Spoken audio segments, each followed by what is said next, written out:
दोस्तों, आपने the great pyramid of Giza के बारे में कभी ना कभी जरूर सुना होगा। इसका 4,500 साल पुराना होना, कई लाख बड़े पत्थर से मिलकर बना होना, ये सब तो सुना ही होगा। लेकिन क्या आपको पता है कि ये पिरामिड उस समय एक पावर प्लांट की तरह काम किया करते थे? इनके अंदर एक स्पेक्टेक्युलर इलेक्ट्रिसिटी प्रॉपर्टी भी थी। निकोला टेस्ला जैसे महान वैज्ञानिक द्वारा ही इसकी थियोरी इंस्पायर हुई थी। आखिर ऐसा सचमुच था?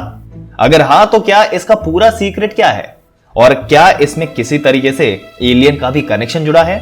जवाब अगर जानना चाहते हैं तो फिर वीडियो को शुरू से लेकर अंत तक जरूर से पूरा देखिए और जानिए ये दुनिया की सबसे बड़ी मिस्ट्री के बारे में। लेकिन आगे बढ़ने से पहले ऐसे ही वीडियोस के लिए चैनल को सब्सक्राइब जरूर करिएगा। आइए अब शुरू करते हैं आज का ये वीडियो। दोस्तों, हाल फिलहाल एक रिसर्च ने एक बार फिर इन पिरामिड्स को न्यूज में लाकर खड़ा कर दिया।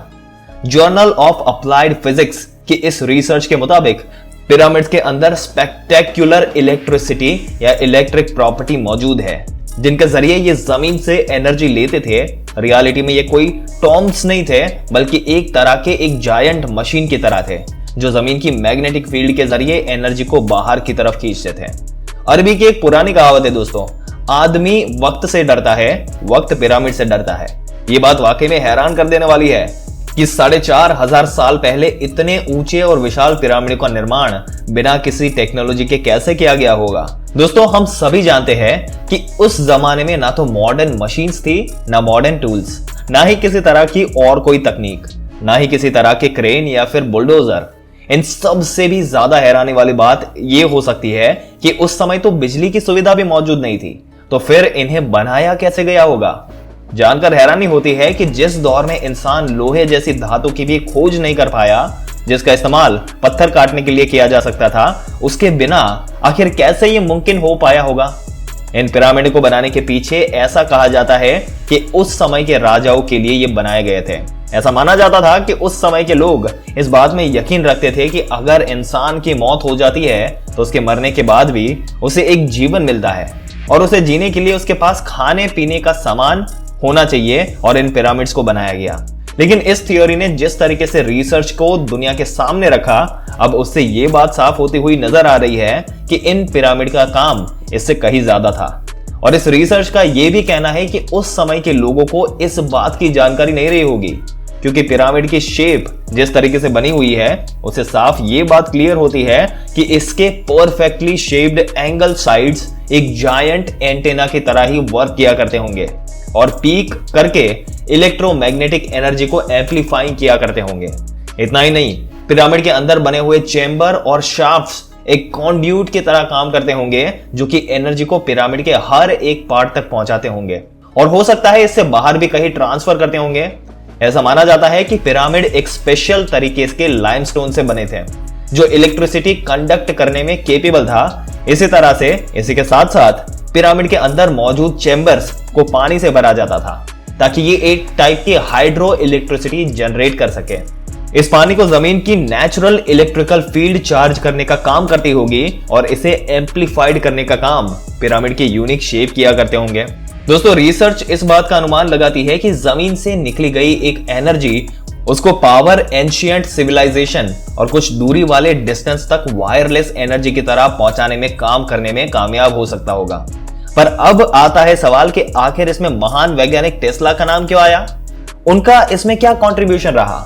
तो देखिए दोस्तों, निकोला टेस्ला उस सदी के बहुत बड़े वैज्ञानिक थे, बहुत ही जाने माने पर्सन थे, जिन्होंने कई बड़े बड़े इन्वेंशंस किए थे, जो अपने अनकंडीशनल आइडियाज और अनऑर्थोडॉक्स एक्सपेरिमेंट्स के लिए भी काफी पॉपुलर थे। इसमें उनका एक famous experiment Wardenclyffe tower famous है, जिसे उन्होंने इस तरीके से बनाया था कि ये वायरलेस इलेक्ट्रिसिटी पूरी दुनिया में ट्रांसफर करेगा। हालांकि ये प्रोजेक्ट कभी पूरा तो हुआ नहीं था, लेकिन उनकी ये सोच कि वायरलेस तरीके से इलेक्ट्रिसिटी ट्रांसफर की जा सकती है, ये यही से सामने आया था। उनका यह मानना था कि पहले के समय में इस तरीके से वायरलेसली ट्रांसफर हुआ करता था और तभी ये चीज उनके दिमाग में आई। कई रिसर्च अब ये मानती है कि हो सकता है कि टेस्ला उस समय की थ्योरी के बारे में, यानी कि पिरामिड की थ्योरी के बारे में पहले ही हिंट दे रहे थे। वैसे इस बात को प्रूव करने के लिए कोई एविडेंस मौजूद नहीं है, लेकिन इस बात से कोई भी इनकार नहीं कर सकता कि पिरामिड इंजीनियरिंग का सबसे बड़ा और पुराना नमूना है। इनमें कई मिस्ट्री छुपी हुई है। पिरामिड जिस तरीके से बने हैं बिना किसी टेक्नोलॉजी की मदद से, उसे देखकर कई का ये मानना भी है कि आम इंसान की कलाकारी तो नहीं हो सकती। ये उस समय किसी एक्स्ट्रा टेरेस्ट्रियल बीइंग्स का काम रहा होगा, यानी कि एलियंस का। लेकिन इस बात की भी अभी तक कोई पुख्ता एविडेंस नहीं मिले और इसी की वजह से इस थ्योरी को भी अप्रूव नहीं किया गया। दोस्तों, आर्कियोलॉजिस्ट डॉक्टर जेम्स स्मिथ इस बारे में कहते हैं कि पिरामिड अपने आप में एक बहुत बड़ी मिस्ट्री है, जिसमें कलाकारी, इंजीनियरिंग सब कुछ एक साथ देखने को मिलता है। इसलिए यह कहना गलत नहीं होगा कि ये वायरलेस एनर्जी ट्रांसफर करने का काम करते होंगे, लेकिन क्योंकि इस बात के कोई कंफर्म एविडेंस नहीं है, इसलिए इसे पूरे तरीके से कंफर्म नहीं किया जा सकता। लेकिन फिर भी आज भी 4,500 साल बाद भी ये पिरामिड, उनकी शेप, उनके बनाने का तरीका, सब कुछ लोगों की अटेंशन अपनी तरफ खींचता है और आगे भी खींचता रहेगा।